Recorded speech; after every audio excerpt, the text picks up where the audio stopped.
ఇంద్రియాలను ఎలా వాడాలి, ఇందులో ఏమేమి ఉన్నాయి, దేహం అనేటువంటిది ఒకటి ఉన్నది, దేహంలో ప్రాణం అనేటువంటిది ఒకటి పనిచేస్తున్నది. There is matter in this body, there is energy that is moving this body, and there is consciousness that is steering this energy to move this body. We find 3 planes of existence in us.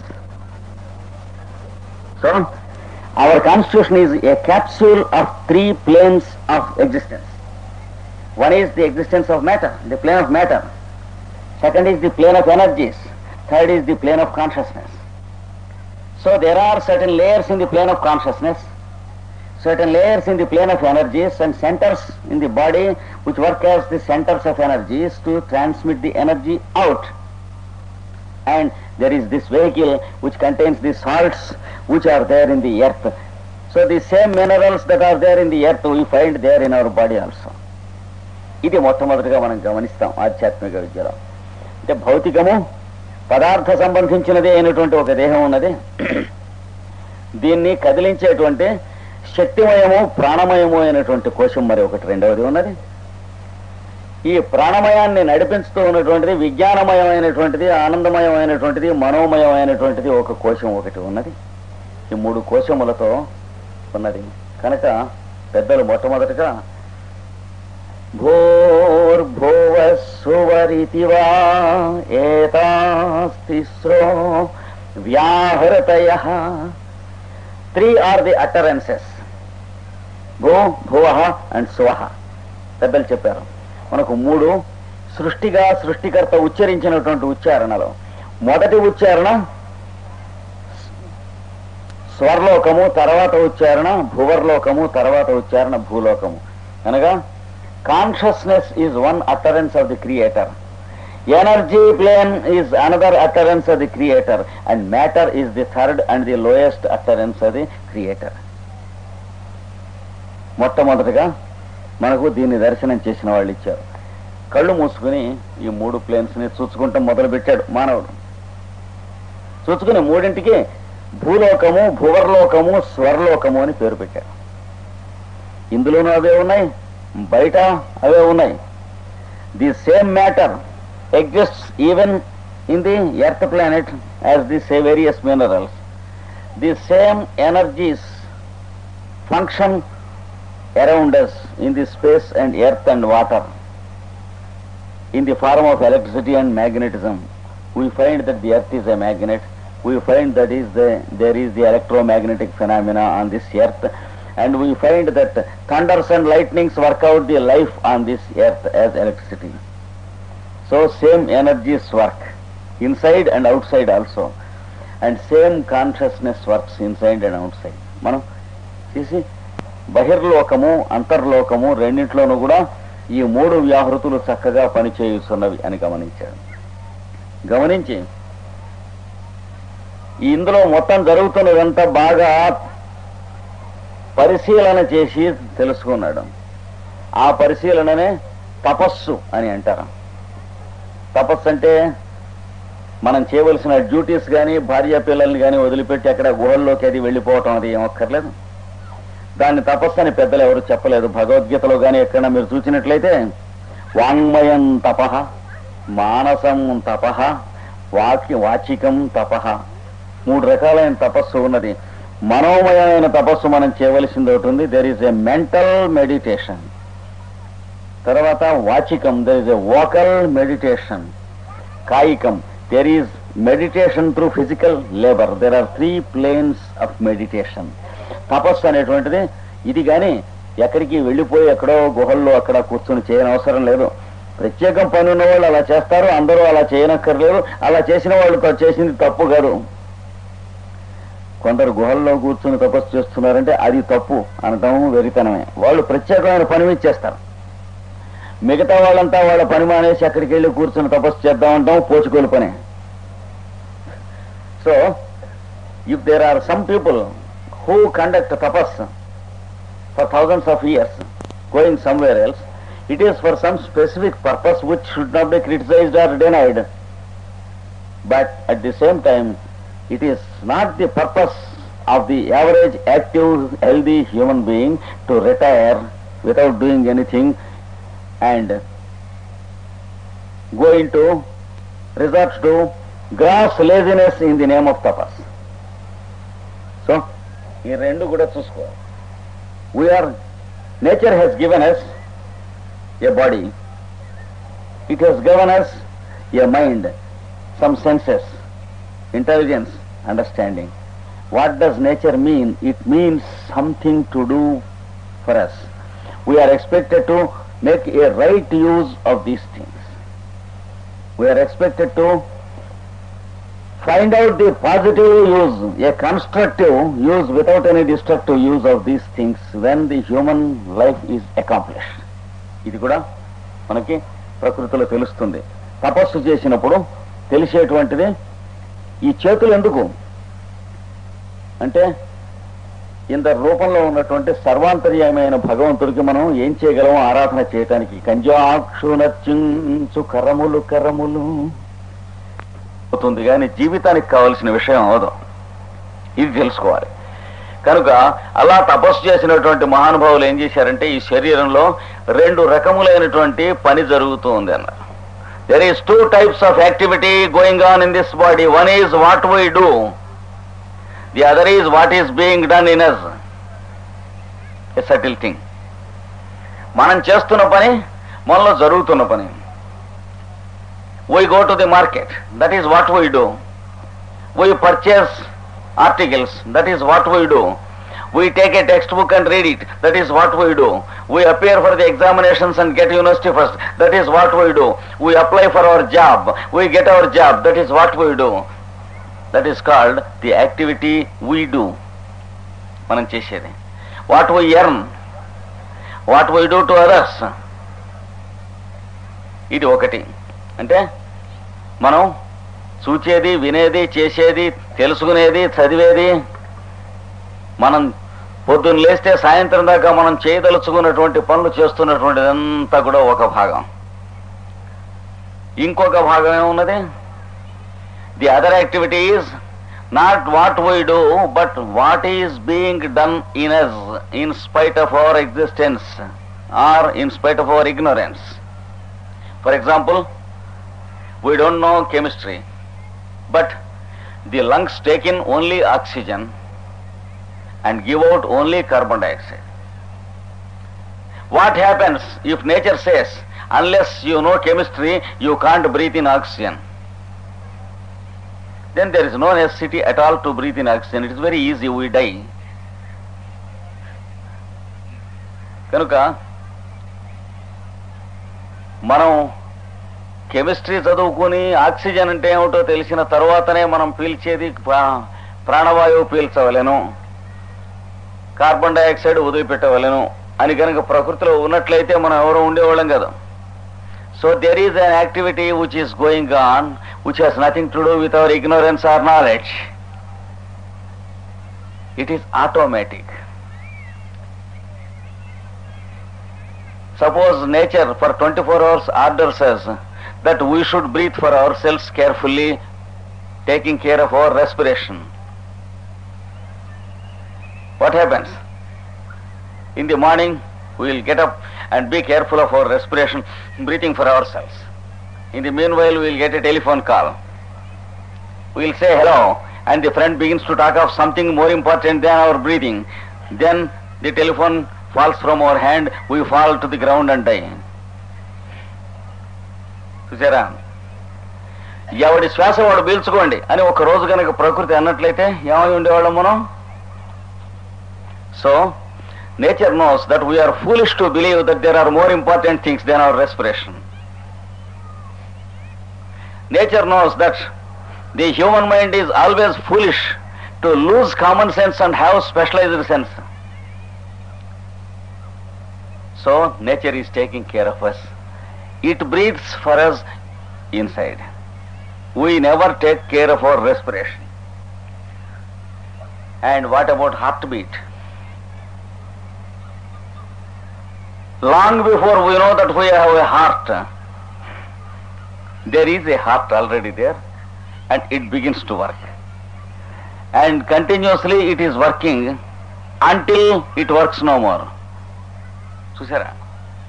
గుండెకాయ మనకి గుండెకాయ ఉన్నట్టు తెలిసి సామాన్య శాస్త్రవాచకం చదువుకుని లేదా cardiology చదువుకున్నాక గుండెకాయ ఉన్నట్లు తెలియాలంటే తెలియనక్కర్లే ఉండం. So the heart is there long before we know that there is a heart. The lungs are there long before we know that there are lungs. The heart and lungs work long before we know that they are working. So there is another and a more important world that is existing and working in us. Everyone has to accept, whether he is a materialist or a Sanatanist or an atheist or a theist. If one cannot accept this, that means he is mentally defective. Yeah? So, spiritualism is a positive science that requires no other indirect proof, because it is directly proved to ourselves every moment and every minute. ఆధ్యాత్మికమైనటువంటి విద్య భగవంతుడు ఉన్నాడో లేడా ఇలాంటి సోమరి ప్రశ్నలు అక్కర్లేదు. అవి పని పాట లేనివాడు చర్చించుకునేటువంటి విషయాలు. దేవుడు ఉన్నాడా లేదా, ఎవడు చేయవలసిన కర్తవ్యం వాడు చేయవలసింది, మనం ఏం చేయాల్సిన పని, మన జీవితంలో మనం చేయవలసిన మంచి పని ఏమిటా అని ఆలోచించుకోవాలి. కానీ దేవుడు ఉన్నాడా లేదా అని కాదు. ఉన్నాడు అనుకోండి, గౌతమ బుద్ధుడిని అడిగారు దేవుడు ఉన్నాడా సార్ అని, అంటే ఆయన ఒకటే చెప్పాడు, ఉన్నాడు అనుకో ఏం చేస్తావు అన్నాడు, లేడనుకో ఏం చేస్తావు అన్నాడు. అందుకని అది వదిలిపెట్టి నువ్వు చేయవలసింది ఏమన్నా ఉంటే చూడను. అంచేతే కోపం వచ్చాయని నాస్తికుడు అన్నారు. తప్పించుకుంటానే వీళ్ళు ఎక్కడ చెప్పాడు కదా గౌతమ బుద్ధుడు. So some lazy fellows asked Gautama Buddha, sir is there a god or not? Then he said, suppose there is a god, what do you do? There is nothing that you do. Suppose there is no god, what do you do? So this is called idle curiosity. Therefore, try to know what you have to do. That is what Gautama Buddha said. For that he is wrongly called atheist. Because he wanted us to be dynamic. పెద్దవాళ్ళంతా అంతే, వాళ్ళు చెప్పే సమాధానాలు మనకు విషయం బోధపడది, ఎట్లా చెబితే బోధపడుతుందో అలా చెబుతారు తిప్పి. అంటే ప్రశ్న వేస్తే మనకి ఆన్సర్ ఇవ్వరు, మరో ప్రశ్న వేస్తారు మనకి ఆన్సర్ వచ్చేట్టు. వాళ్ళు చేసేవన్నీ కూడా పచ్చదంతే. రమణ మహర్షి గారు అలాగే చెప్పేవాడు. చాలా ఆనందం కలిగింది ఈ రోజున ఇక్కడ రమణ మహర్షి గారి మూర్తి ఇక్కడ ఉన్నది. చాలా తక్కువ మందికి తెలుసును ఇలాంటి మహనీయుల గురించి. ఆయన రమణ మహర్షి గారిని ఒక ఆయన అడిగాడు వెళ్ళి, నాకు మోక్షం ఎలా వస్తుంది సార్ అని అడిగాడు. అంటే నీకు రాదురా నాయన అని చెప్పాడు. నీవు మోక్షం రావాలా? లాభం లేదు సార్. లాభం లేదన్నాడు. అంటే వాడు అనుకున్నాడు, నేను మహాపాపిని కావచ్చు, మోక్షం రావడానికి అవకాశం లేదు ఈ జన్మలో. మళ్ళా సాయంత్రం అడిగాడు, సార్ రాదు రాప్ప అన్నాడు. మళ్ళీ మొరనాడు ఉదయం చిరునవ్వు నవ్వుతూ, అదే నవ్వు ఎప్పుడు కూడాను. అందులోంచి ఎంతో జ్ఞానం ఎంతో మందికి కనువిపోయింది. ఆయన ఎక్కువ మాట్లాడిన విషయాలు లేవు, ఊరికే నవ్వితే జ్ఞానోదయం అయ్యేది. అది రమణ మహర్షి అంటే. 90 విషయాలు రుద్దితే జ్ఞానోదయం అవదు. చెప్పే విధానంలో ఉంది. ఆయన చెప్పేవాడు. అప్పుడు చెప్పేట, మోక్షం వచ్చేందుకు అక్కడ ఏం లేదు, బంధం పోవటం ఉంటుంది కానీ మోక్షం రావటం అని ఏం లేదన్నాడు. అంటే ఏమిటి? మనం తెచ్చుకున్నటువంటిది ఏదన్నా చికాకుంటే అది తొలగిపోవటానికే కానీ సాధన. అంతకు ముందు ఉన్నటువంటి స్థితే మళ్ళీ చేరుతావు నువ్వు మోక్షం అనే పేరుతో చెబుతూ ఉన్నది. నువ్వు పాడు చేసుకున్నావు కానీ దాన్ని మోక్షం అని పిలుస్తున్నావు కానీ అది సహజ స్థితి అన్నాడు. So, when a disciple asked Ramana Maharshi, how can I get salvation? He said, impossible. And then he explained, now you are self-conditioned and you bind yourself. You can remove the self-conditioning, but there is nothing like salvation, because it was the natural condition in which you were previously. Now you are in an unnatural condition. Now you can remove your unnatural condition. You can never invent the natural condition. It was already there. Now you will be once again there. And you are wrongly calling it liberation or moksha. That is what he said. కనుక తపస్సు చేసుకుంటూ ఆదిమ మానవుడు గమనించుకుంటూ వెళ్ళాడు. వెళ్ళినటువంటి స్థితిలో వెళ్ళగా వెళ్ళగా వెళ్ళగా తాను చేస్తున్న పనులు ఒక భాగం, తనలో జరుగుతున్న పని ఒక భాగం. So he has found two different activities going on in himself. One is that which he is doing, that which he is doing, he is proposing. The other thing is that which is being done in him, that which is self-proposed, for which we are never responsible. For example, we are born on this earth. We never proposed that we should be born. We know ourselves only after we are born on this earth. ఏం sir నన్ను ఎకరాలకు ఇష్టం వచ్చేలాగా పుట్టించండి అని అడగలమా? ముందు నన్ను సుబ్బారావుగా పుట్టించండి, నన్ను paper మిల్లో పనిచేసేవాడుగా పుట్టించండి, ఇట్లా ఉంటుందా ఎవడన్నా? మనకి మనం పుట్టినట్లే తెలియదు కదా, మనకు కొంచెం పెద్దవాళ్ళం అయ్యే వరకును. అందుకని మనం పుట్టడం దగ్గర నుంచి ఇందులో జరుగుతున్న శ్వాస, గుండె కొట్టుకుంటాం, రక్త ప్రసారం, ఆహారం జీర్ణం అవటం మొదలైనవన్నీ కూడా మనం చేస్తూ ఉన్నటువంటివి కావు, మనలో జరుగుతూ ఉన్నటువంటి. మనం చేస్తున్న పని ఒక భాగం, మనలో జరుగుతున్న పని ఒక భాగం. And while we are sleeping, we are stopping our activity because it is our activity, what we propose. Suppose the lungs also stop and go to sleep when we go to sleep. What happens? So there should be always people who wait for people to sleep and then remove them and bury them or burn them. So there is no possibility of coming again to consciousness.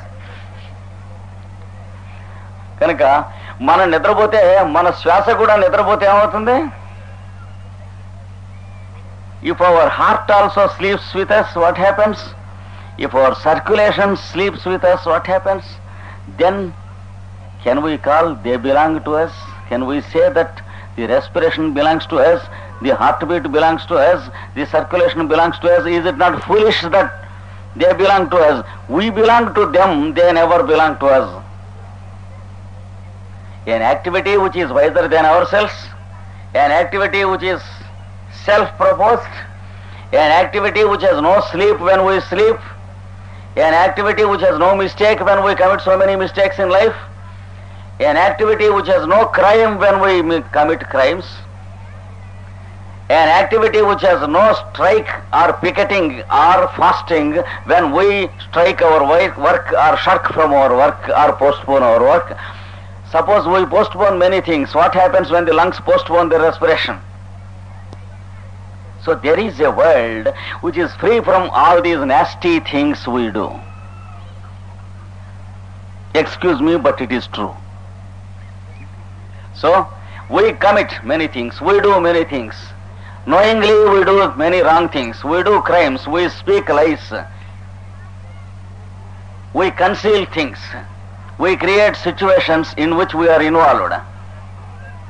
We speak falsehoods, we misrepresent things. What happens if lungs misrepresent? Suppose the lungs call oxygen carbon dioxide and carbon dioxide oxygen. Suppose they make us breathe in carbon dioxide. What happens? We collapse. So there is a world which knows no sin inside. The activity going on, it has nothing to do with us. లోపల ఒక చక్కని ప్రపంచం నడుస్తూ ఉంది, మన అడిగి నడవటం లేదు. అది ఊపిరి పీల్చినా మన అడిగి పీల్చడం లేదు, గుండె కొట్టుకున్నా మన అడిగి కొట్టుకుంటం లేదు. కనుక అది మన గుండెకాయ అని కానీ మన ఊపిరి అని కానీ అనలేము, మనం దానికి సంబంధించిన వాళ్ళం అని మాత్రమే గుర్తించుకోవాలి క్రమంగా. When we are living at the mercy of that world, we have to understand that we belong to that world, but the heart and lungs and they do not belong to us because we have not created them, we are not conducting them, we are not directing them, we are not able to control them, because if we control them we will die immediately. These facts no fool can deny, let him be a materialist or a spiritualist or a religionist. So people have understood all those things. చక్కగా చూచారు, చూచి లోపల దానంతరది నడుస్తున్నటువంటి ఒక ప్రపంచం ఉన్నది. అది మనకు లొంగేది కాదు. మనం చేసేటువంటి చెడ్డ పనులు కానీ, తెలివి తక్కువ పనులు కానీ, బంధన క్రియలు కానీ, మనం చేసే పాపాచరణం కానీ, ఇది దాన్ని అంటదు, దాన్ని స్పృశించదు, దీనికి దానికి సంబంధం లేదు. ఆ తర్వాత వాళ్ళు కొంతకాలం అయిన తర్వాత అది చాలా సర్వశక్తి సంపన్నమైనటువంటి ప్రపంచం గనక మనకి దానికి ఏమైనా సంబంధం ఏర్పాటు చేసుకుంటే ఎలా ఉంటుంది అని ఒక సాధన చేశారు. So great people who understood the existence of such a higher world or creation in us, they understood the necessity to establish communication with that higher worlds. They call the two worlds the lower world and the higher world. ఇహలోకము పరలోకము అని వీటికి పేరు పెట్టారు. పరలోకం అక్కడెక్కడో ఆకాశంలో ఉంటుంది, చచ్చిపోయిన వాడట పైకి వెళ్ళిపోతారు అని అనుకోకూడదు. వాడు పరలోకమునికి ఎగను అని పోయిన వాళ్ళని తెలియక రాస్తూ ఉంటాం. అలా అయితే మరి ఆధ్యాత్మిక విద్య యోగ సాధన చేసినటువంటి వాళ్ళందరూ కూడాను మోక్షం పొందారంటే వాళ్ళు టపా కట్టేయటమేనా? అలా ఉండదు. మనకి తెలియక కొన్ని అనుకుంటూ ఉంటాం. పరలోకం అంటే అర్థం ఏంటంటే the higher world that exists in us. ఇహలోకం అంటే the lower world that exists in us. The world which depends upon our mind and intelligence and senses and body is called ఇహలోకం or the lower existence. The mind that is working beyond these things, it is called పరలోకం. కనుక పరలోకము ఇహలోకము రెండు ఉన్నాయి అని చెప్పి తెలుసుకున్నటువంటి మహానుభావులు ఈ రెండింటికి కమ్యూనికేషన్ ఎస్టాబ్లిష్ చేయడం ఎలాగా అని గమనిస్తే లోపల ఇద్దరు ఉన్నట్లు గమనించారు వాళ్ళు. ఎవరు? ఒకటి ఏమిటి, ఈ బజార్కి వెళ్ళటం, ఇంటికి రావటం, ఉద్యోగం చేయటం, పెళ్లి చేసుకుంటాం, పిల్లల్ని కంటాం, తిండి తింటాం, వండుకుంటాం, ఇవన్నీ ఆఫీసులో పనిచేయటం, ఇవన్నీ చేస్తున్నవాడు ఒకడున్ను మనలో. ఇవి కాకుండా ఈ ఊపిరిని గుండె కొట్టుకుంటాన్ని దీన్ని నడపటం ఒకడు, నడుపుతున్నవాడు ఒకడు, ఇద్దరు ఉన్నట్లు గమనించారు. So they understood that there should be two existences in this.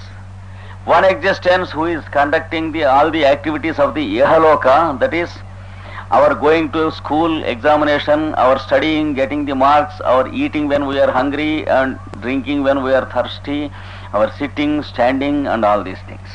Our marrying, getting children and applying for jobs and trying to get promotions and all these things. For all these things there is one person who is looking after in us. And for the rest of the things that are not in our control, there should be another existence. For the heartbeat, for the lungs, respiration, etc.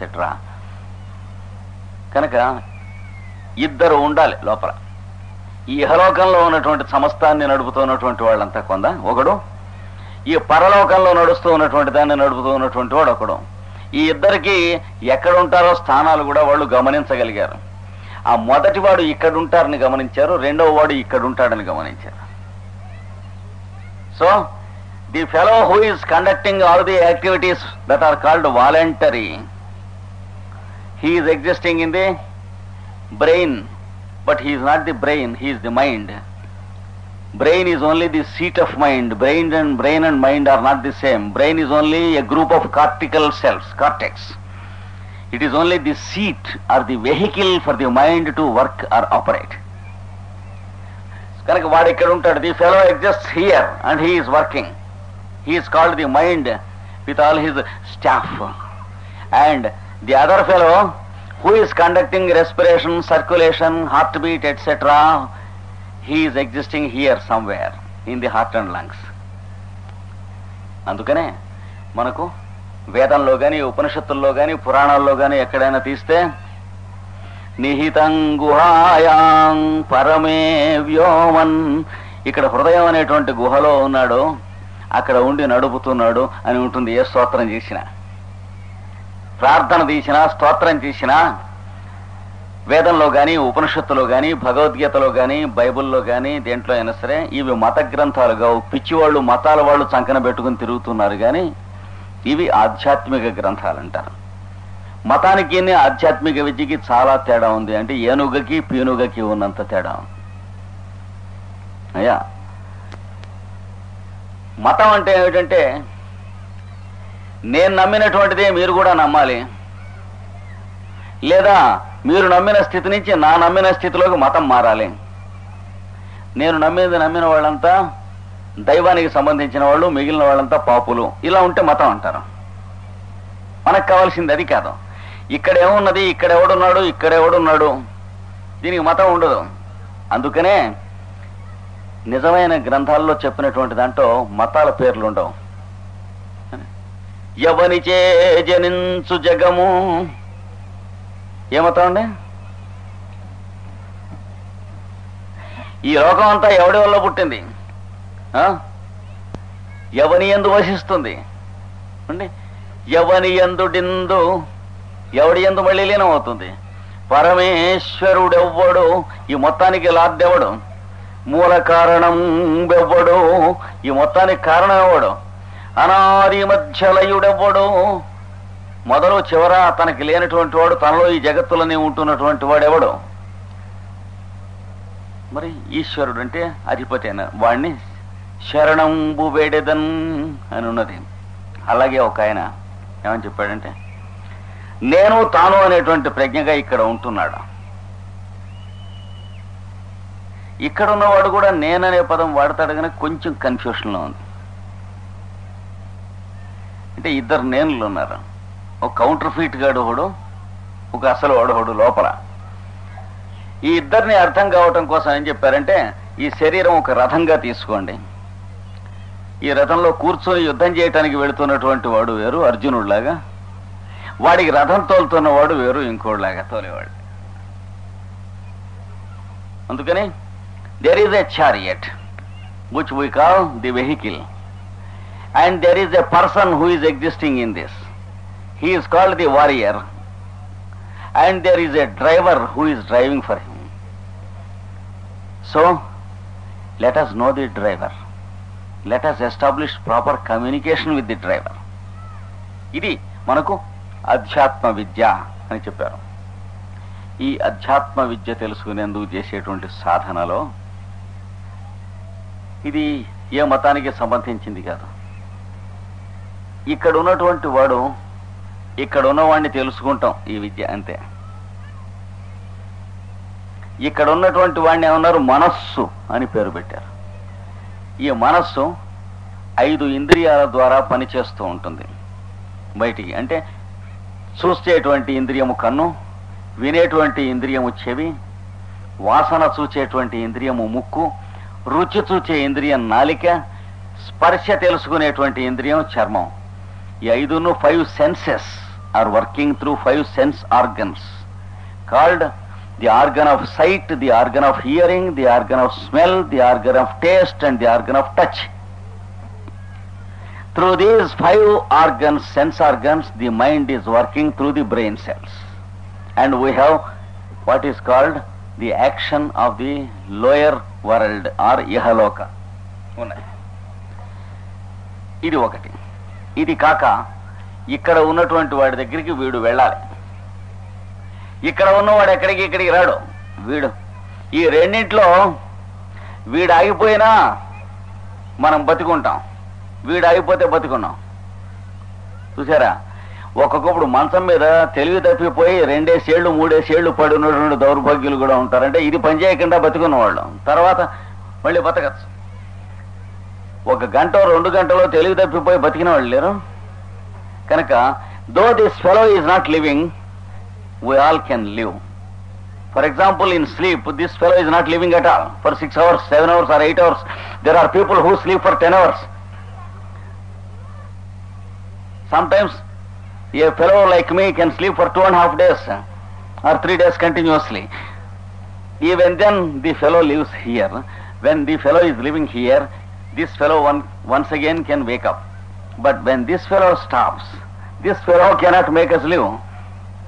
కనుక ఇక్కడ వాడు నిద్రపోతూ ఉంటే వీడు నడుపుతాడు, కానీ ఇక్కడ వాడు ఆగిపోతే ఇంక శరీరం అవతలపారేయటమే కదా. No specialist of cardiology can bring back the fellow to the heart when heart stops in its true sense, when it wants to stop. No transplantation of heart, no heart technology or cardiac technology will do. Because the fellow wants to quit, he quits because he is an aristocrat. When the body is rotten, he never cares to live in the body, and he is never obedient to any doctor at all in that sense, because he is a very decent fellow who lives here. Since this fellow is a nasty fellow, he tries to keep life